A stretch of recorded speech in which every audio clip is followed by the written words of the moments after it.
मैं एक मॉडर्न लड़की थी और मेरी शादी एक गरीब मौलवी से हुई थी। वो हर वक्त अल्लाह अल्लाह करता था, जबकि घर में अच्छा खाना तक ना होता। तंग आकर मैं अपने साबका बॉयफ्रेंड के साथ भाग गई और हराम जिंदगी गुजारने लगी। मैं रोज लाखों खर्च करती कि इसी तरह 10 साल गुजर गए। फिर मुझे कैंसर हो गया। जब यहाँ के सब डॉक्टरों ने मुझे ला इलाज करार दे दिया तो मेरा बॉयफ्रेंड मेरे इलाज के लिए मुझे लंदन ले गया। वहाँ एक बहुत बड़े डॉक्टर ने मेरे इलाज के लिए हामी भर ली, लेकिन जैसे ही मैंने उस डॉक्टर को देखा मेरा दिमाग चकरा गया, क्योंकि वो तो मेरा साबका शोहर। मैं उस वक्त शीशे के सामने खड़ी बेयकीनी से अपने चेहरे को देख रही थी, जो हड्डियों का ढांचा बन चुका था। किसी जमाने मेरे खूबसूरत चेहरे पर लाखों लड़के मरते थे, मगर आज कोई मेरे चेहरे को देखना भी पसंद नहीं कर रहा था। मेरी खूबसूरत आंखें उस वक्त हलकों में डूबी हुई थीं। मेरी आंखों से तेजी से आंसू बहने लगे और मैं ऊंची ऊंची आवाज में चिल्लाने लगी, नहीं, ऐसा नहीं हो सकता, ये मैं नहीं हूँ, ये तो कोई और है। मैं तो बहुत खूबसूरत हूँ, मैं अभी भी हसीनो जमील हूँ। मैंने अपने बाल दोनों हाथों में जकड़ लिए और जोर जोर से खींचने लगी। शदीद बेबसी का एहसास हो रहा था और उसके साथ साथ इस बात का भी दुख था कि मैं भरी जवानी में ही एक खतरनाक बीमारी में मुब्तला हो गई थी। अचानक ही कमरे का दरवाजा खुला और कामरान मुस्कुराते हुए कमरे के अंदर दाखिल हुआ। मुझे देखकर उसकी मुस्कुराहट फौरन ही गायब हो गई और उसके चेहरे के तासुरात सख्त हो गए। तुम अभी तक यहाँ पर क्या कर रही हो? सामान उठाओ और निकलो मेरे घर से। मैं मजीद तुम्हारा बोझ बर्दाश्त नहीं कर सकता। ये तुम किस तरह की बातें कर रहे हो? मैं यहाँ से निकल गई तो कहाँ पर जाऊंगी? मत भूलो कि एक लंबे अरसे तक मैं तुम्हें खिलाती रही हूँ, और अब जब तुम्हारी बारी आई है तो तुम मेरे साथ इस तरह का सलूक नहीं कर सकते।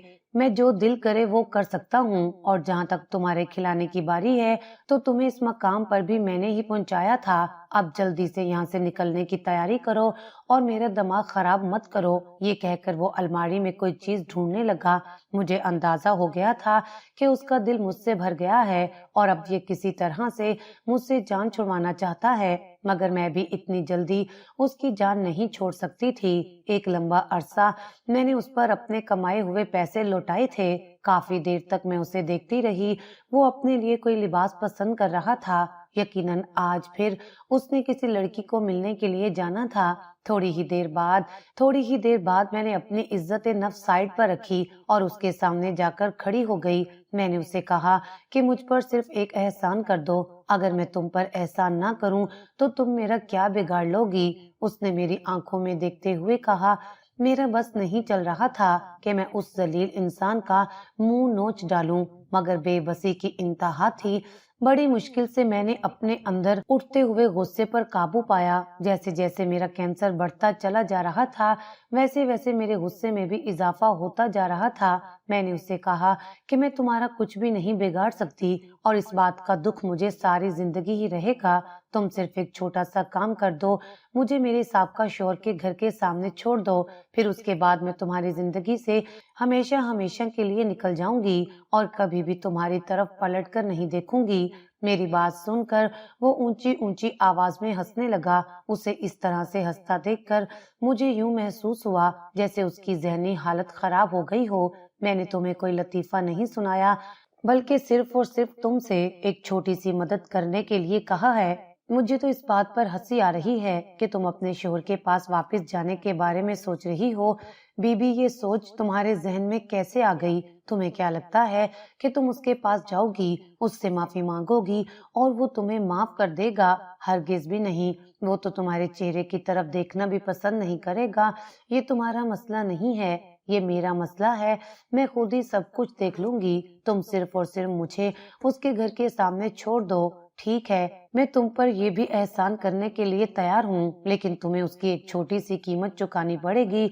जब मैंने उसकी नजरों की सिम देखा तो उसकी नजरें मेरे गले में पड़ी सोने की चेन पर थीं। मैंने गहरी सांस ली और खामोशी से वो चैन उतारकर उसे दे दी। فی الحال اس کی بات ماننے کے علاوہ میرے پاس کوئی چارہ نہیں تھا۔ وہ کھلکھلا کر ہنسنے لگا اور کہنے لگا، واقعی مجھے تمہارے ساتھ زندگی گزار کر بہت ہی مزہ آیا ہے۔ پچھلے گزرے 10 سال میری زندگی کے سب سے خوبصورت سال تھے۔ میرے اوپر تم نے ایک بہت بڑا احسان کیا ہے، چلو اس کا بدلہ بھی میں چکا دوں گا۔ میں روز تمہاری قبر پر جا کر فاتحہ پڑھوں گا، ویسے بھی تمہیں مرنے کے بعد ان سب چیزوں کی زیادہ ضرورت ہوگی۔ یہ کہہ کر وہ دوبارہ سے ہنسنے لگا۔ میں نے اسے کہا کہ اتنا زیادہ غرور کرنے کی ضرورت نہیں ہے، کیا پتا کہ کل کو تمہاری موت اس سے پہلے کہ میں مزید کچھ کہتی۔ اس نے میرا منہ اپنے دونوں ہاتھوں میں دبوچ لیا اور اونچی آواز میں چلاتے ہوئے کہنے لگا، خبردار، جو تم نے میرے سامنے میرے مرنے کا نام لیا، میں ابھی نہیں مروں گا، ابھی میری لمبی زندگی ہے۔ اب ہنسنے کی باری میری تھی۔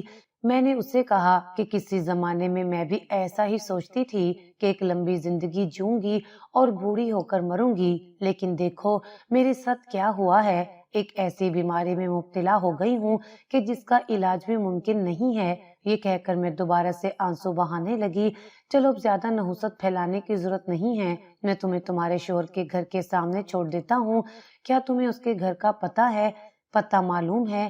میں نے تیزی سے ہاں میں سر ہلا دیا۔ کچھ دن پہلے ہی میری اپنی ایک دوست سے بات ہوئی تھی، میں نے اس سے کہہ کر ہی اپنے شوہر کا پتہ نکلوایا تھا، لیکن جب سے اس نے مجھے پتہ دیا تھا تب سے اس نے میرے ساتھ رابطہ بھی ختم کر دیا تھا۔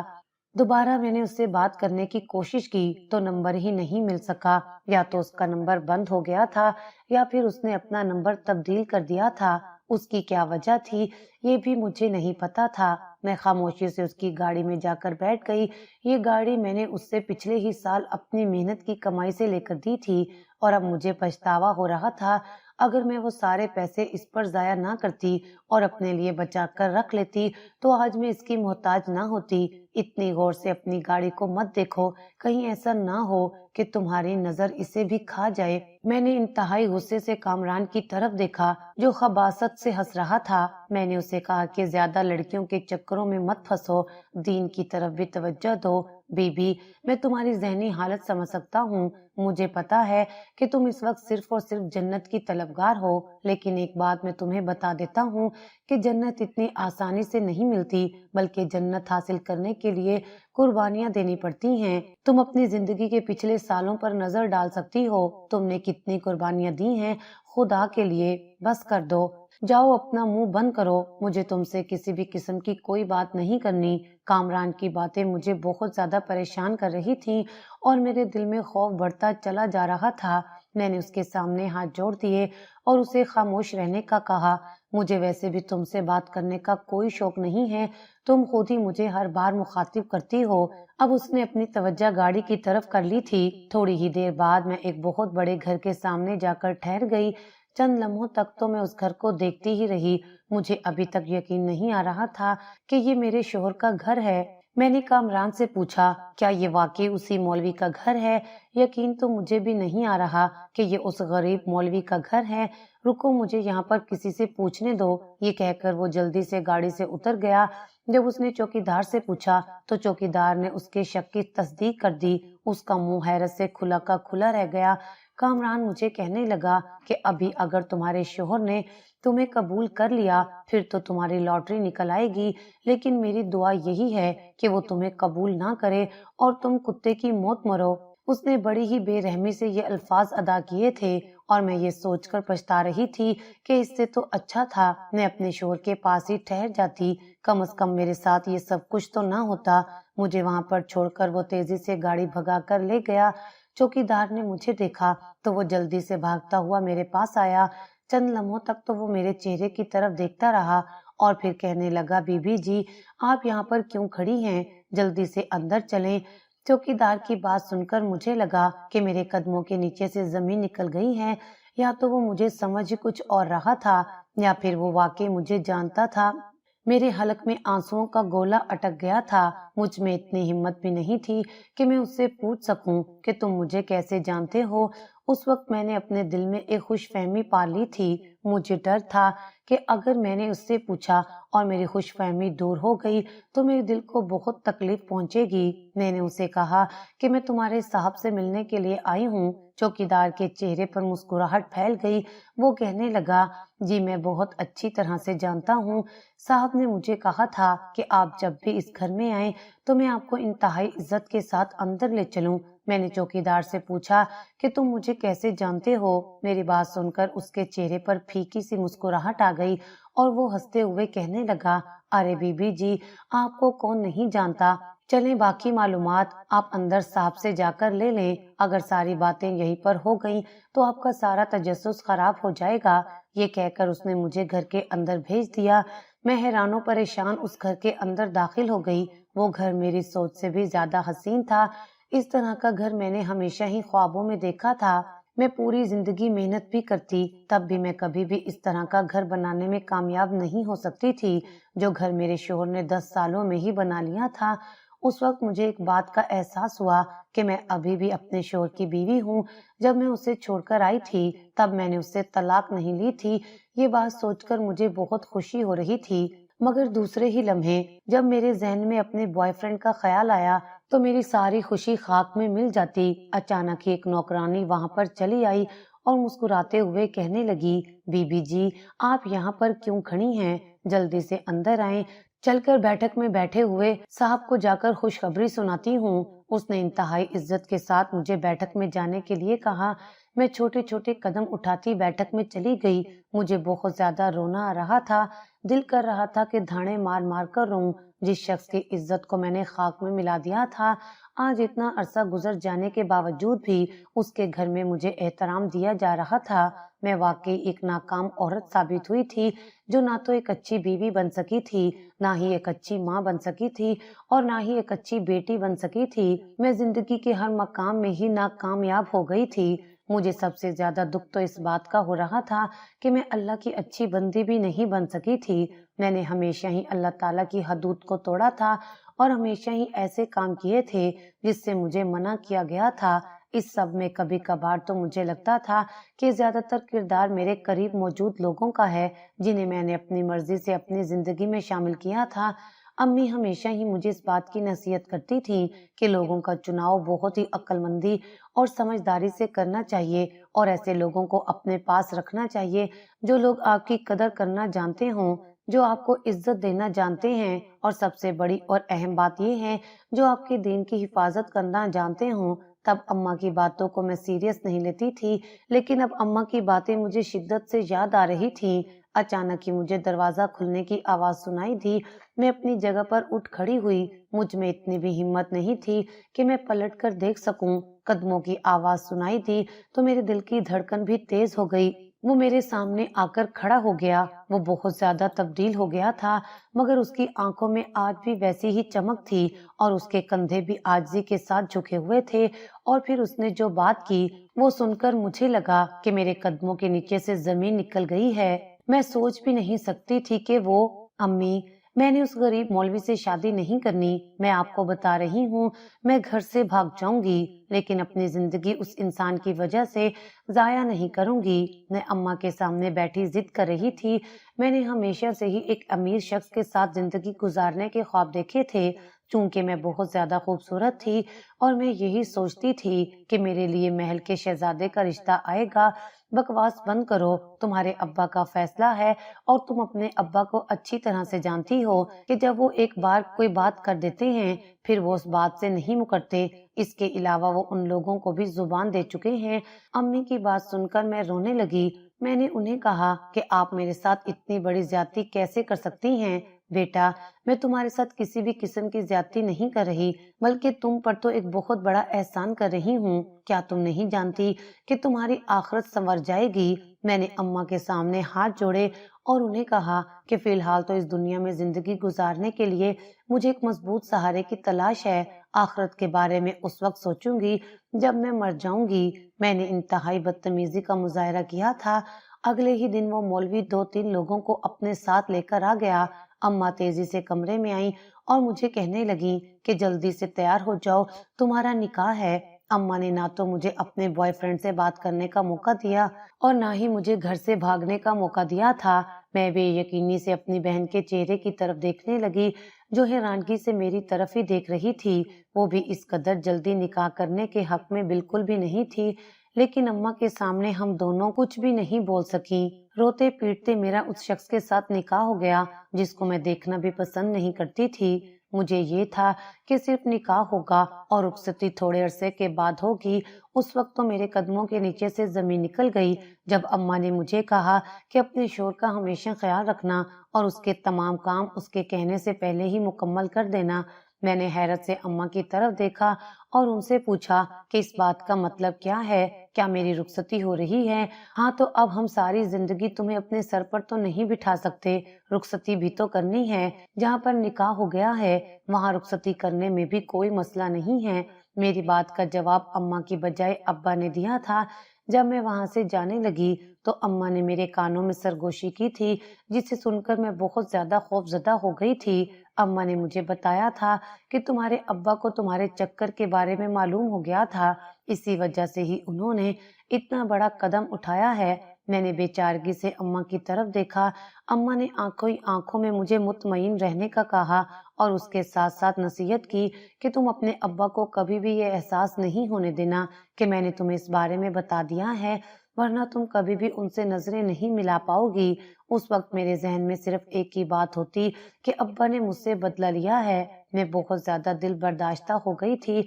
उसके बाद मैंने खुद से वादा कर लिया था कि कुछ भी हो जाए मैं दोबारा अपने मेके कभी भी नहीं जाऊंगी। जब मैं अपने शोहर के पास चली आई तो यहाँ पर आकर मेरी जिंदगी मजीद अजाब हो गई।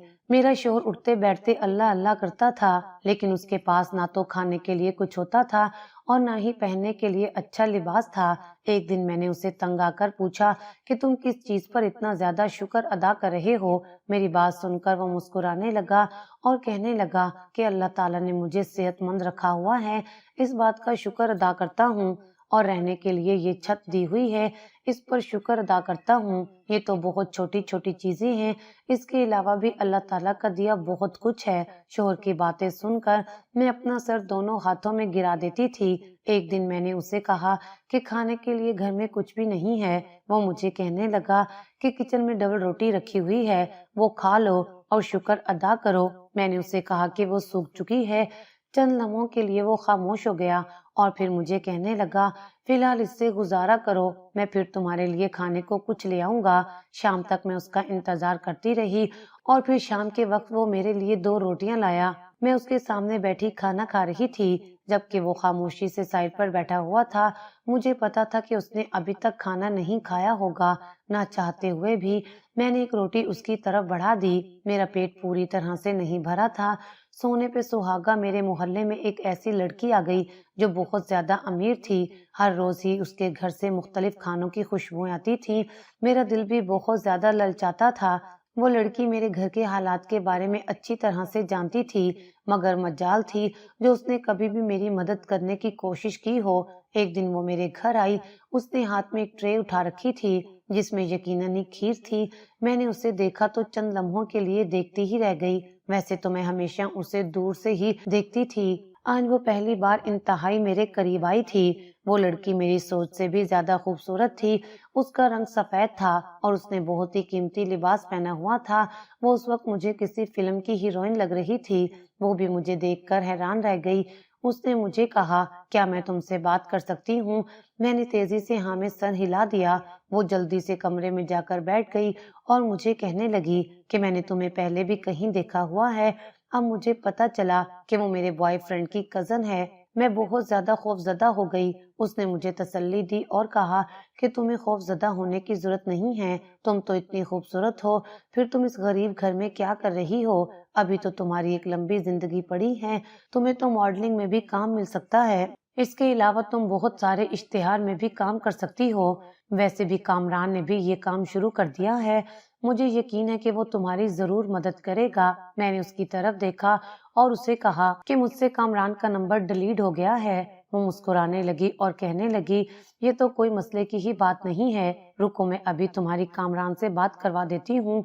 उसने मेरे सामने ही कामरान का नंबर मिलाया यूं मेरी कामरान से बात हो गई। जब मैंने उसे अपने ऊपर बीतने वाली कहानी सुनाई तो वो भी बहुत ज्यादा दुखी हुआ और फिर उसने मुझे कहा कि तुम अपने शोर को छोड़ दो और मेरे पास चली आओ, मैं तुम्हें अय्याशी भरी जिंदगी दूंगा। कामरान और उसकी ये कजन मुझे पहले भी इस बात का मशवरा दे चुके थे कि मैं मुख्तलिफ इश्तेहारात में काम करूं, लेकिन तब मैं उनकी बातों को नजरअंदाज कर देती थी। तब मुझे खुद ये चीज अच्छी नहीं लगती थी, लेकिन अब गुर्बत की वजह से मैं इतनी ज्यादा तंग आ गई थी कि मुझे उनके मशवरे ठीक लगने लगे थे। यूं मेरी कामरान से दोबारा बातचीत होना शुरू हो गई। उसका नंबर मुझे उसकी कजन ने ही लाकर दिया था। मैं अपने शोर से बिल्कुल अलग हो गई थी। अब मैं उसके सामने खाने का भी रोना नहीं रोती थी, क्योंकि खाना मेरे लिए कामरान की कजन के घर से आता था। मेरा शोर मुझे एक दिन कहने लगा कि बहुत जल्दी हमारे घर के हालात बदलने वाले हैं, तब मैं तुम्हारी तमाम ख्वाहिशात पूरी करूंगा और दुनिया की हर चीज तुम्हारे कदमों में लाकर रख दूंगा। वो बहुत ही मोहब्बत से मेरे चेहरे की तरफ देख रहा था और ये अल्फाज अदा कर रहा था। मैंने इंतहाई नफरत से उसकी तरफ देखा और उसे कहा कि अब मुझे तुम्हारी चीजों की जरूरत नहीं पड़ेगी। उसके चेहरे पर एक साया आकर लहराया, उसकी मुस्कुराहट भी गायब हो गई। मुझे ये खाना बदोश बिल्कुल भी पसंद नहीं था। चंद दिन पहले ही मुझे मोहल्ले की एक औरत से मालूम हुआ था कि मौलवी 1 साल पहले ही यहाँ पर आया था। उसने मुझे मौलवी के माजी के बारे में बताने की कोशिश की, लेकिन मैंने उसकी बात नहीं सुनी और उसे कह दिया, खाला मुझे इस सब में जरा भी दिलचस्पी नहीं है। खाला हैरत से मेरे चेहरे की तरफ देखने लगी और कहने लगी, अरे ये कैसी बातें कर रही है, अगर तुझे अपने शोर में दिलचस्पी नहीं है तो किस शख्स में दिलचस्पी है। उनकी बात सुनकर बेसाख्ता मेरे जहन में कामरान का चेहरा घूमने लगा, मगर उनके सामने मैं कामरान का जिक्र करके पूरे मोहल्ले में खुद को नशर नहीं कर सकती थी। दूसरी तरफ अम्मी भी मुसलसल जिद कर रही थी कि मैं उनके घर का चक्कर लगा लूं। दरअसल अम्मी को मेरे घर के हालात के बारे में पता चल गया था और वो मेरे लिए बहुत ज्यादा परेशान थी, मगर मैंने भी खुद से एक वादा कर लिया था कि कुछ भी हो जाए मुड़कर उनके पास नहीं जाऊंगी। और फिर यूं एक दिन मैं कामरान के साथ भाग गई। उस दिन मैं बहुत ज्यादा खौफजदा थी। मेरा मकसद कामरान से शादी करना था। मैंने जब कामरान से शादी की बात की तो वो कहने लगा, अरे शादी की क्या जरूरत है, हम यूं ही सारी जिंदगी एक साथ रह लेंगे। मैंने हैरानगी से उसके चेहरे की तरफ देखा तो मुझे कहने लगा, यार ये मॉडर्न जमाना है, तुम भी अब पुरानी औरतों की तरह शादी का नाम मत लो। तुम्हें पता है कि मुझे शादी के नाम से कितनी चिढ़ है।